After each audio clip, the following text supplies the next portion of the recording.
यहाँ कल वज़ीर आज़म की सरबराही में आला सतही इजलास हुआ था। वज़ीर दिफा, वज़ीर दाखिला, CDS और आर्मी चीफ्स वहाँ पर मौजूद रहे। सलामती सूरत हाल पर तबादला ख्याल हुआ। फिर मोहन भागवत की मुलाकात वज़ीर आज़म साहब से हुई और उसके फ़ौरन बाद आज का शेड्यूल भी जारी कर दिया गया है। और आज बैक टू बैक 4 अहम तरीन इजलास नई दिल्ली के अंदर हो रहे हैं और इन चारों अहम तरीन इजलासों के बाद सूरत हाल लगभग क्लियर होगी कि भारत पाकिस्तान के बीच रिश्ते किस सिमत में आगे बढ़ सकते हैं। जहां कल अफ़वाज भारत को बाज़ाब्ता तौर पर यह इख्तियार दिया गया कि वो वक्त और इलाके का तयन करे कि किस तरीके से रिटेलिएट करना, किस तरीके से आपने पहलगाम हमले 22 के अंदर जो कुछ हुआ है उसका जवाब देना है। उसके बाद आज 4 अहम तरीन इजलास नई दिल्ली के अंदर होने जा रहे हैं। सबसे बड़ा इजलास 11 बजे काबीना कमेटी बराए सिक्योरिटी का मुनक्किद होने जा रहा है। काबीना कमेटी बराए सिक्योरिटी का अहम तरीन इजलास 11 बजे आज मुनक्किद होने जा रहा है। उसके बाद पॉलिटिकल अफेयर्स, काबीना कमेटी बराए पॉलिटिकल अफेयर्स का अहम तरीन इजलास होगा।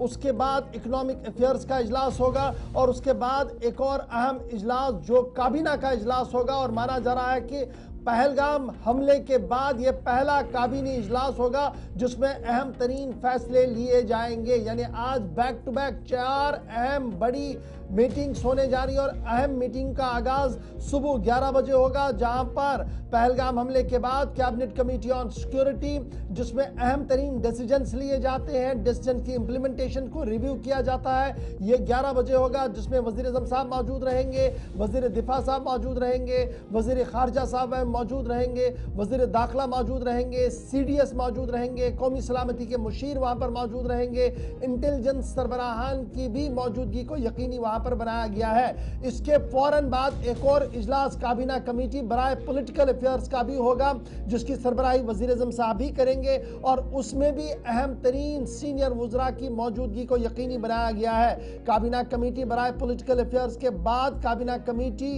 का इकोनॉमिक अफेयर्स का इजलास होगा जिसमें वज़ीर दाखिला, वज़ीर ट्रांसपोर्ट, वज़ीर सेहत, वज़ीर खजाना और दीगर सीनियर वज़रा को भी तलब किया गया है। तो इस तरीके से 3 बैक टू बैक बड़े इजलास जिसकी सरबराही वज़ीर आज़म करेंगे और चौथा इजलास काबीना का आज तकरीबन 2 बजे के बाद मुनक्किद होने जा रहा है जिसमें यह पहला इजलास होगा जब पहलगाम के अंदर जो हमला हुआ जिसमें दर्जनों बेगुनाह अफराद का कत्ल किया गया, उसके बाद ये काबीना का पहला इजलास होगा। और माना जा रहा है कि कल रात देर के जो इजलास हुआ है उसमें भी जहां वज़ीर आज़म साहब ने खुद ये साफ कर दिया कि अफ़वाज भारत को खुली छूट दे दी गई है, वक्त का तयन और इलाके का तयन वो खुद करें।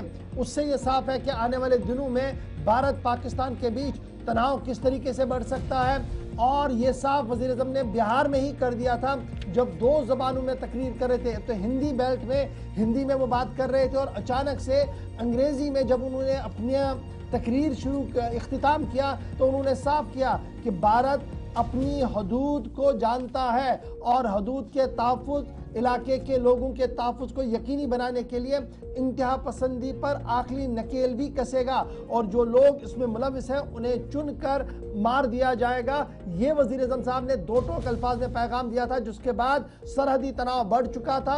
और यही बात आज है कि आज बैक टू बैक 4 अहम तरीन इजलास है और आने वाले चंद घंटे बड़ी खबरों के साथ आपके सामने रहेंगी। और आने वाले चंद घंटों के दौरान भारत पाकिस्तान के बीच भी क्या कुछ हिकमत अमली अडॉप्ट हो सकती है, क्या कुछ हो सकता है, उस ज़िमन में भी बहुत सारी चीजें क्लियर हो सकती है। तो 4 बड़ी मीटिंग्स आज नई दिल्ली के अंदर और सुबह 11 बजे से ये मीटिंग्स का सिलसिला शुरू होगा।